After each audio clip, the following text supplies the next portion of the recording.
Whom do we seek, Matt? Kalis. How do we find him? Together. Give us light to see. Forever. Will he hide from us always? Never. I feel like that prayer is cheesier in English. It is.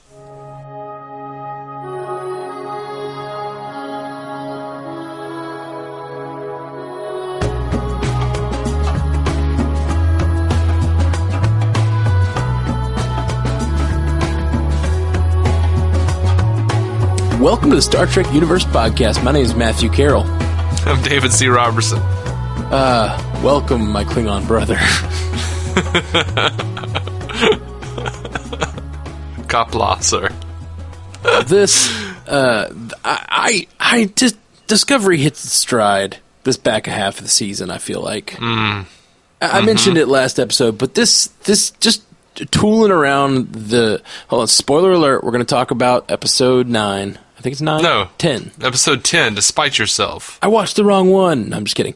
I watched episode 9 again and didn't notice. That's not good for Discovery. Hey, everybody.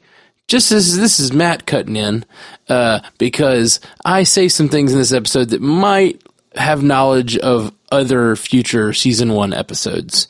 We discussed it on the cast. Some of it may or may not be spoilers, because some of it's stuff you can assume at this point, but aren't explicitly said. So, if you haven't seen the rest of the season and you're super averse to spoilers, beware. I mentioned this last episode, but this starts to feel so much like the Star Trek universe of the books that I read as a young person. Back when I still knew how to read. Right. Before everything was 140 characters or less or whatever, you know? Yeah. I believe it was 1931.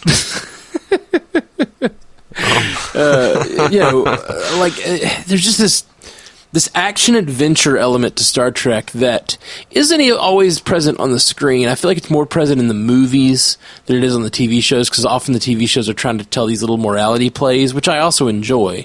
But when these books had more time to develop these sort of sweeping storylines, we got a lot more action-adventure stories, and I love this stuff. And I love the balance. They're trying to really strike a balance between still telling a morality tale, still talking about characters, still talking about big concepts, but letting it be an action-adventure story. And I think that's another balance that I think Star Trek needs to strike, and it is doing it well in this last half of the season. Yeah. So the summary is, with the Discovery spore drive taking them in the mirror universe and Lieutenant Stamets completely incapacitated, the crew discovers the horrors of the Terran Empire and must masquerade as their counterparts to find a way home. Lieutenant Tyler discovers there may be more to his post-traumatic stress disorder than just remembering torture at the hands of the Klingons. I absolutely love. Maybe, absolutely more than time travel. I love alternate universe stories. I love parallel realities. I do too. And I love the mirror universe episodes of Star Trek probably more as a general rule. They're just exciting. I mean, they're. As I said, they're action-adventure stories. They're putting they're the closest we get to just straight-up villainy in the Star Trek universe is just these opposite versions of our heroes, and that's kind of fun. Yeah, it's always fun to see these guys play. I don't want to say something other than milquetoast, but. Well, I think that's okay to say. I think that we've discussed it, man. Star Trek has a problem with watering down all the characters so that they're all one homogenous federation. And seeing the Terran Empire do something totally different is fun to see. I don't think there's anything wrong with acknowledging that. Now, Star Trek does a lot. It's what I was just saying. It's the whole, morality play aspect of Star Trek is really intellectually pleasing to me. But the action-adventure element is what I have fun with. And I think these episodes are just like generally more action-adventure than they are morality play. But I still think they did a good job with this episode. Just having Burnham... The biggest moment on this episode for me is when Burnham has to fight Connor. When Burnham has to kill Connor. It is so emotional. It's like incredibly exciting. It's a fun fight scene when she's clever enough to kick out the gravity generator or whatever. Yes. Like that's just her using her environment, her outwitting Connor because he's bigger, he's probably stronger, and he gets the jump on her, but she still uses her intelligence to get out of the situation by using her environment. I loved that, and then to watch her face as she realizes she's now killed. She feels responsible for this man's death in both universes. Like she's traveling the multiverse, murdering Connors. Like she's like a fucking Terminator. She's Jet Li in The One. Oh man, which I love that movie, by the way. I've seen it way too many times. Oh yeah, I remember liking it, but I've only seen it once, I think. But yeah, like I think. Like they did such a really good job, and I really hand it to Green for really pulling that off because that was all her. When she sees him, when she's watching him on that view screen, and she gets choked up, and she's like, he died, in our universe. Like, yeah. Because I don't think we've ever seen him before. If we have, oh yeah, we did in the first episode. It wasn't for long though. No. But it was he was the helmsman in the first episode, or the ops officer in the first episode. And I think a few of the crew member on the Shinzo were from the first episode. Right. I'm just saying we didn't really like. I assumed we saw him. I don't remember him, but that's my point. Like, right. You don't remember him. Yeah, he's not a big deal in the show. But the face, that face was that acting there was a really great piece. But the part that kills me is when she actually stabs him and pushes him up against the door. Her face, she gets this empathy on her face as she's seeing the like light drain out of his eyes, the empathy. But then the scene does something even more amazing. It turns to badass when the door slides open and she just pushes her replacement captain out and he just falls onto the deck around in front of the crew. Like, it makes her look like such a badass.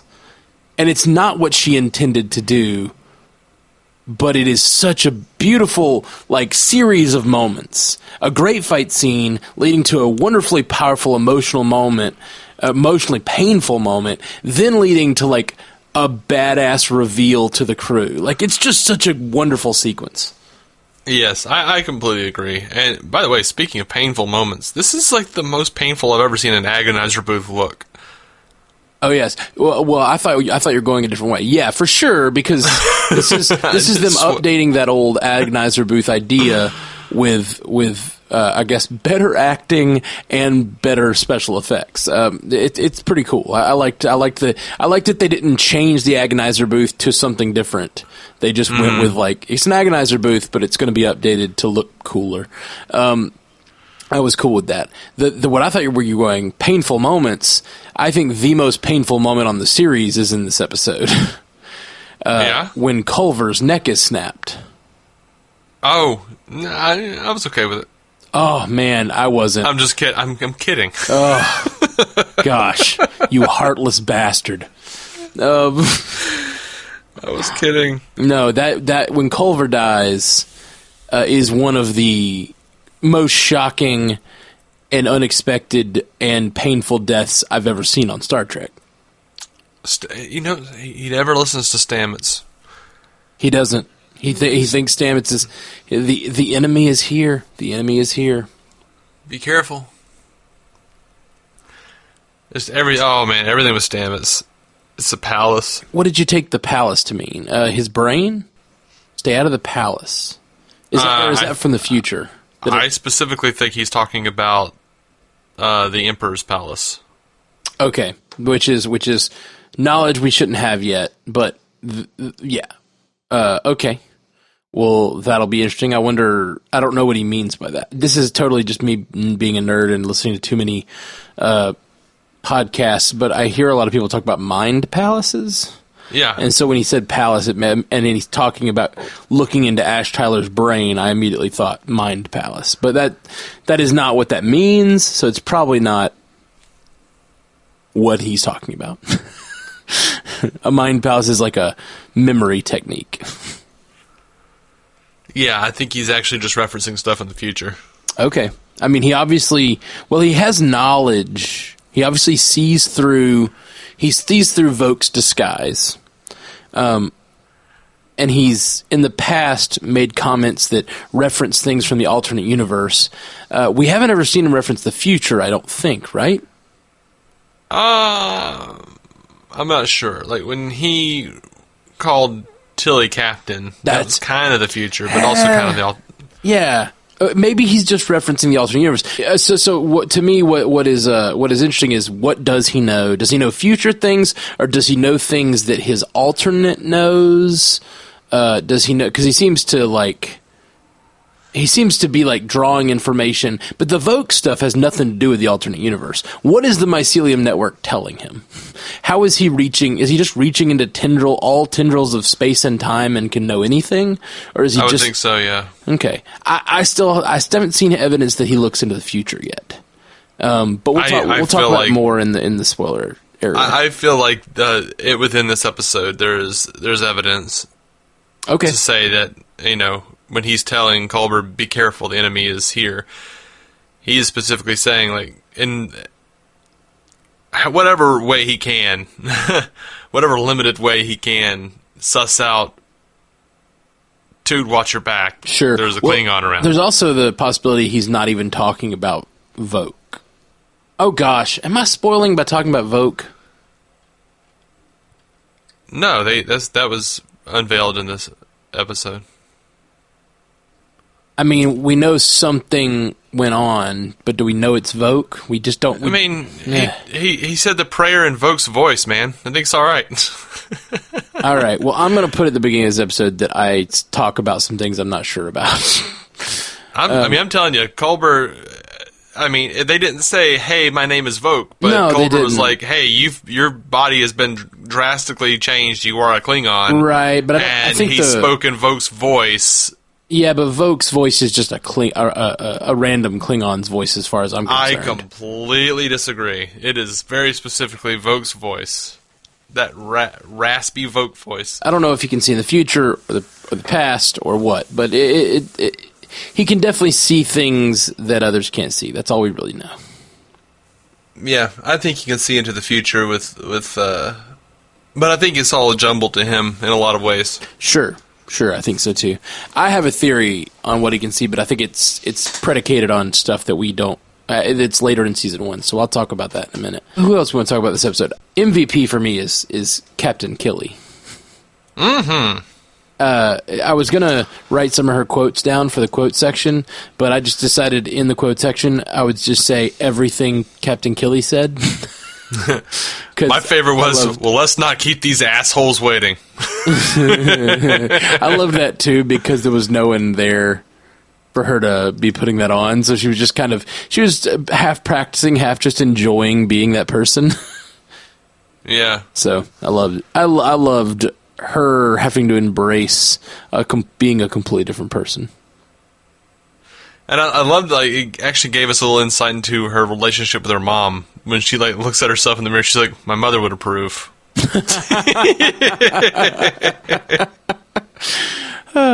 the way, the mirror special effect they use, yeah, that is super good. And it's not I don't feel like it's nearly as easy as it seems like it would be. Like, I started thinking about how you would shoot that, and I was just like, that seems incredibly hard to shoot. Like, having someone move in the exact same way, but filming them from the same side, but flipping it, but it's not an exact... It just seems like it'd be way harder to shoot than you would think. Yeah, it does seem that it would be. So, I don't know.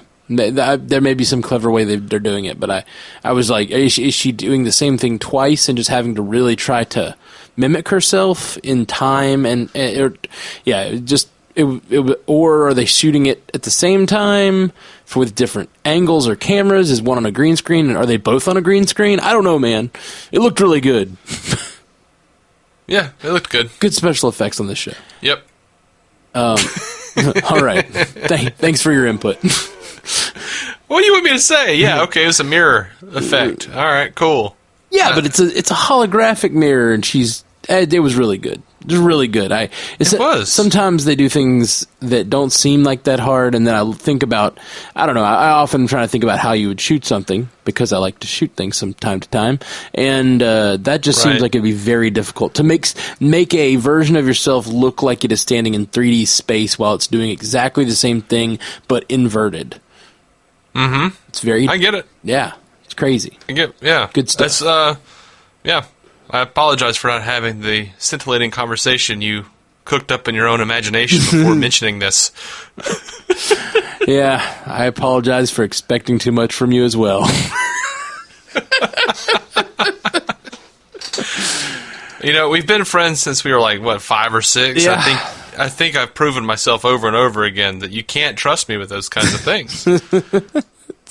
I mean, it's when true. you barrel through a conversation in a one-sided fashion and say all of the things there are to say about the things that you brought up, there's not really a whole lot to say if I agree. No, you're right. I am pretty much, I do say everything that needs to be said. You are a barreler, yeah. I'm a barreler.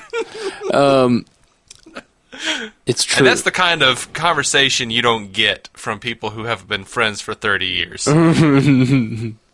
What kind of conversation? The conversation we just had. Sorry, I wasn't listening. Oh, that's okay. I reiterate, that's the kind of conversation you don't get from people who haven't been friends. I understand. Who haven't been friends. You said who have been friends, and that's why I was confused. Oh, no, I changed it the last minute. Oh, okay. All right. I changed it for this time. Oh, okay. But that time I've just made more sense. We're really in the weeds here. Let's get on. Get on back on to Star Trek. I've just made some decisions about our relationship. All right. So, the biggest thing, I think, the novel idea. I'm trying to look at all these episodes and the novel idea. Like, what is the thing that they were doing on this episode that I haven't seen explored before? And I've seen this explored more in the books than on the show. But is the actual culture of the Terrans. The kill or be killed. I know that it's been there since the beginning, but like really exploring the psychology of what it is to be a Terran and what creates a killie versus what creates a tilly. Mm-hmm. And what I like about it is that there are qualities in a killie that killie is jealous of. That harder environment created a more powerful, assertive person. Yes, but I'm like, what's her face? Burnham. I've forgotten the names of the characters. Burnham, points out that these people are fearful. And if you jump back, and I'm sorry, spoilers for Enterprise. If you jump back to the first mirror universe of Enterprise, and we go all the way back to where the universes diverged. They diverged when the Vulcans landed. They diverged at first contact. When Zefram Cochrane walks up, and instead of shaking the Vulcan's hand, he pulls out a gun. He lets fear make his decisions for him. I guess Mirror Universe Cochrane didn't have Riker and LaForge telling him what to do. Or maybe he did. Ooh, I'd like to go back and look at that.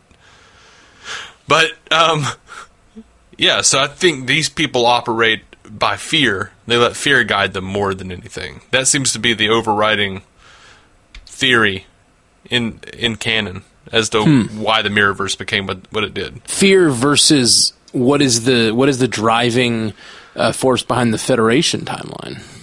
Hope and intellect, I would imagine. I don't know. Right. Hope. Yeah, hope is a good one. Hope, optimism. And I mean, like, these are all, a lot of them are sort of similar terms that are along the same lines. You got fear, but you also have hope and intellect and optimism and love and, like, caring about other people, like all the stuff that kind of the Federation ideals are built on. Overall wokeness. Right. The good of the many outweighing the needs of the few. Yeah. Like that's a big deal. Because in saying that concept of the good of the many is a very egoless concept, because you're in that is built in the idea that you are not more important than other people. And I think that's kind of an important part of that. There's also a very strong theme of family. You know, the good of the few outweighs the good of the many, as we saw in Star Trek 3, where, like, they pretty much sacrifice their careers to go and save their friend. Right. Like, that's important too. Like, it's not like there are no hard and fast rules about this. You can't just say the good of the many is like the end all be all, because a family came together and said, no, we're going to go save our friend. I think that's also really important to the Prime timeline and how those people operate. Sure. Yeah, I think so. If you go too hard line, good of the many, you get Lorca. Do you though? Yeah, I feel like we have to talk about it in the. Well, if you look at the last, if you look back at the last episode, the one right. before this one, where, you know, Culber's saying, you know, this is basically killing Stamets, and Lorca says the fate of trillions lies with this. Keep it going. Right.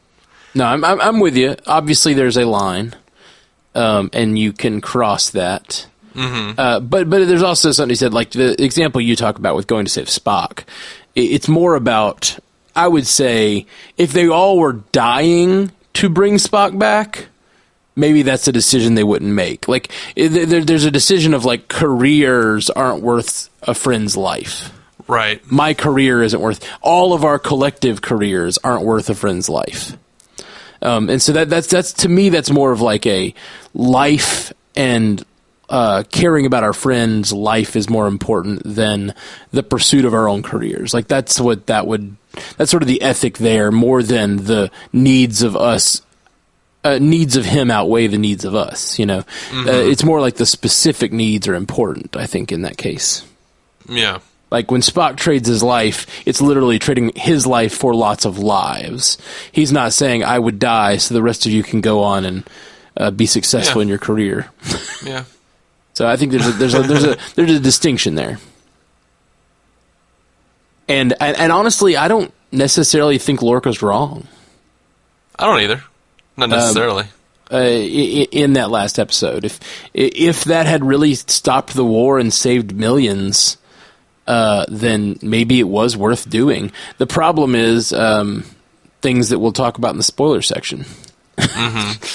What spoiler section? We've already done that. Oh, that's right. The whole that's episode is a spoiler section. To be honest, technically, when I gave that little thing at the top, I said there's some things I talk about that might be spoilers. If we go full on into spoilers, we might as well just say we're going full on into spoilers. So let's just do that. Are there any characters you want to touch on in the non-full season spoiler section? Oh gosh, Not really. They were all pretty spoilery. And did you want to do any kind of trivia or yeah? Let's do quotes and trivia. I don't really have quotes. I have a couple. Sure, go for them. My favorite was when Captain Killy shows up on the view screen, and Lorca's just simply says, "That's absurd." Yeah.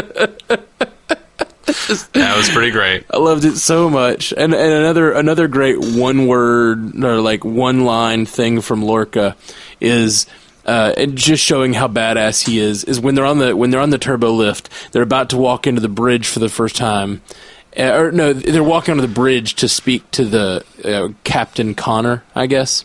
Mm-hmm. And they walk onto the bridge, but right before they do, Lorca just smashes his face twice against the turbolift door, causing blood to splatter everywhere. It's almost subtle. He goes, poof, poof, and he says, "Showtime."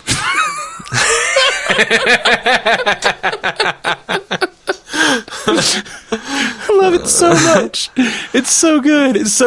I almost didn't know it. I had to rewind it because I just heard like a smashing sound and had to rewind it. He's smashing his face on the door and then says, "Showtime." So, yeah, that was just Lorca being Lorca. It makes me really hope we get more Lorca in season 2. but we'll talk about that in a moment. What's some trivia you got for us? This was the first episode of Star Trek directed by Jonathan Frakes since Prototype from Voyager in '95. It was the first episode, I point out. He also did, First Contact and Insurrection, the movies. Yeah. Two of the best, I would say the best of the Next Generation crew movies. Yeah. I mean, by default, yeah. I think they're the most consistent. I think Generations is great, but it's not just Next Generation, so I don't know if that counts. But yeah. I guess there's only 3, so yeah, it's not. Like, I mean, unless you count Generations. Yeah. So not counting Generations, which I don't consider Generations an original series movie. No, I don't either. Necessarily a Next Generation movie. It's a crossover movie. Yeah.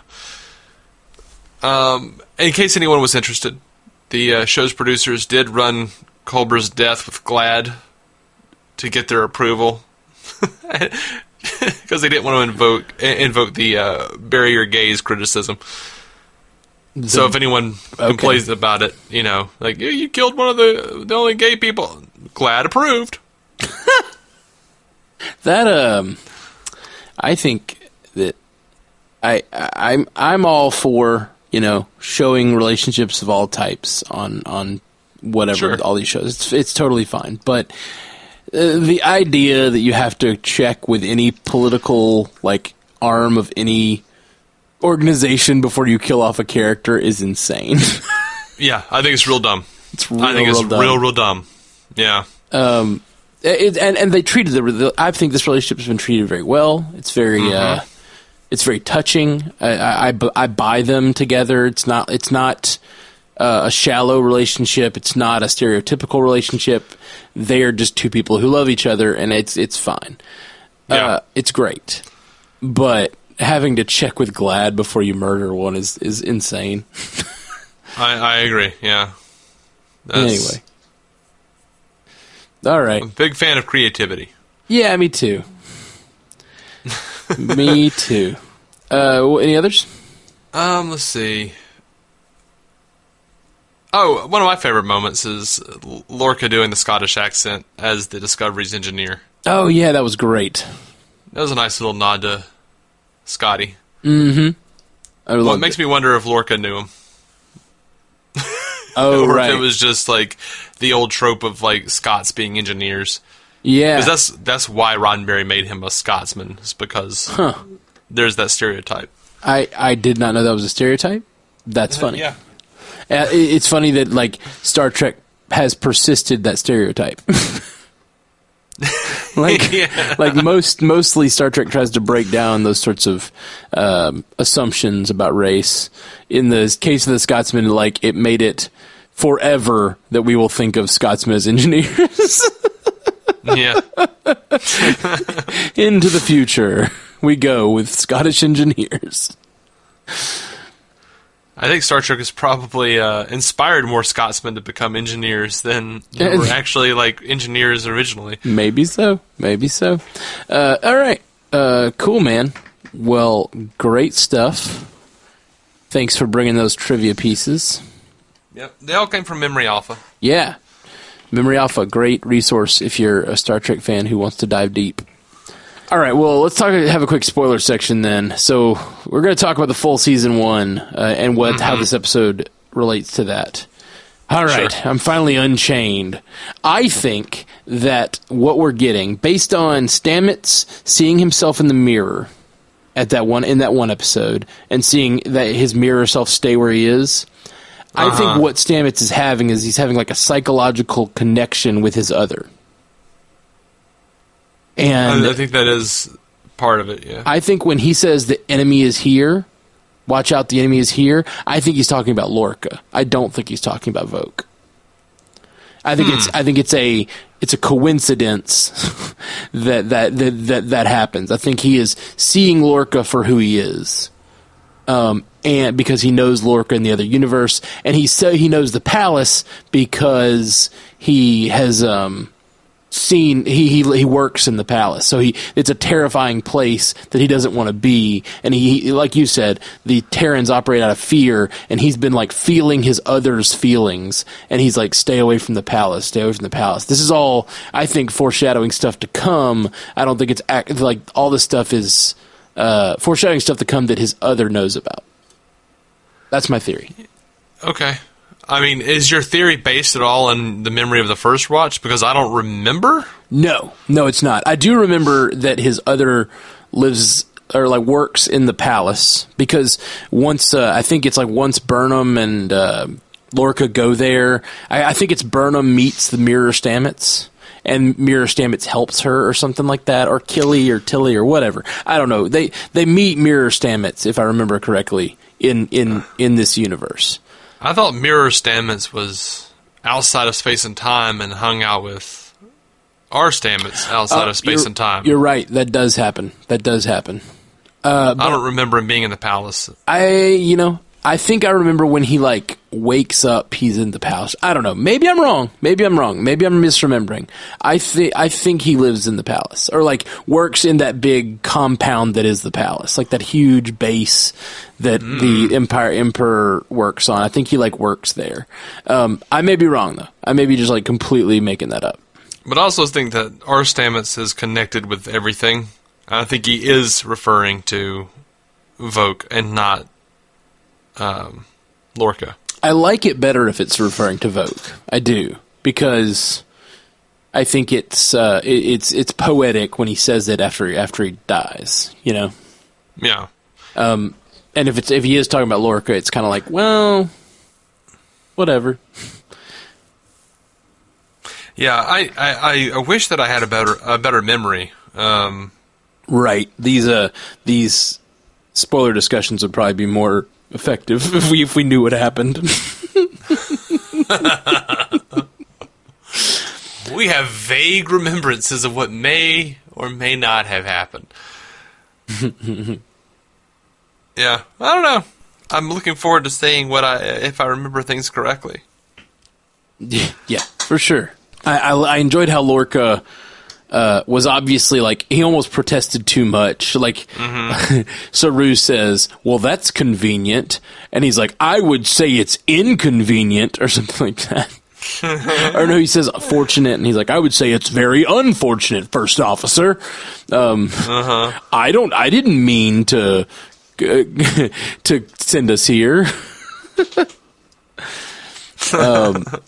And just at this point, we don't, the crew and the viewer doesn't know that Lorca did it on purpose, and it's just really, it's funny how much he's like trying to stay under the radar.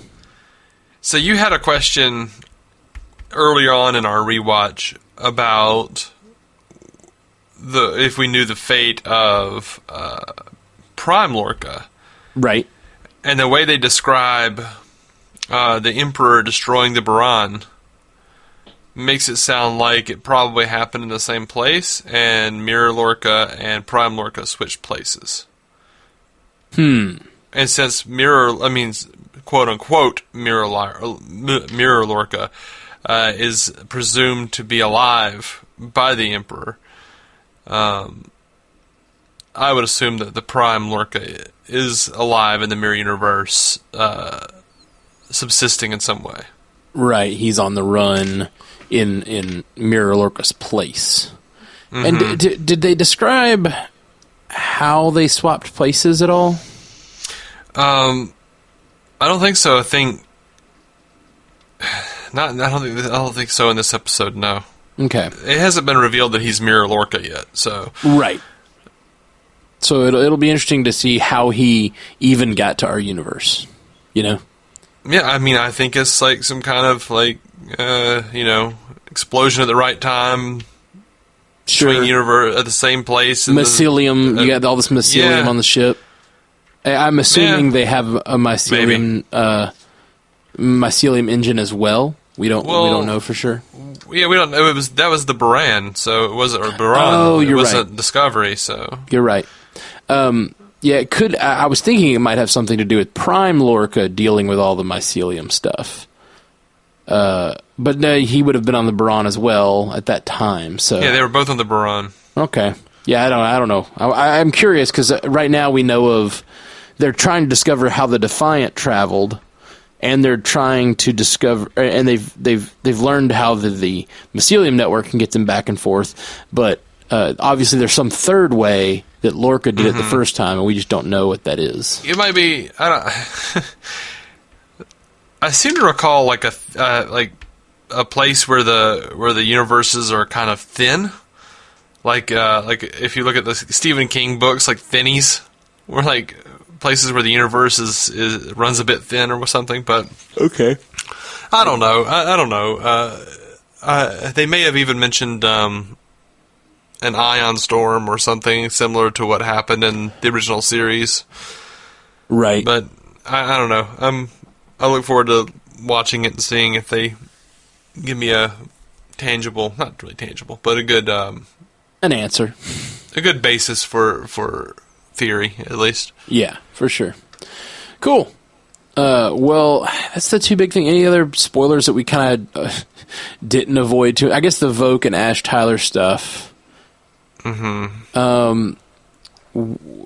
Yeah. This is the episode we finally get the explanation for how Vogue was turned into Ash Tyler. And that Ash Tyler's personality is just a personality sitting on top. Yeah, I felt like that was a lot of hokum. Oh, for sure. It's like psychological technobabble.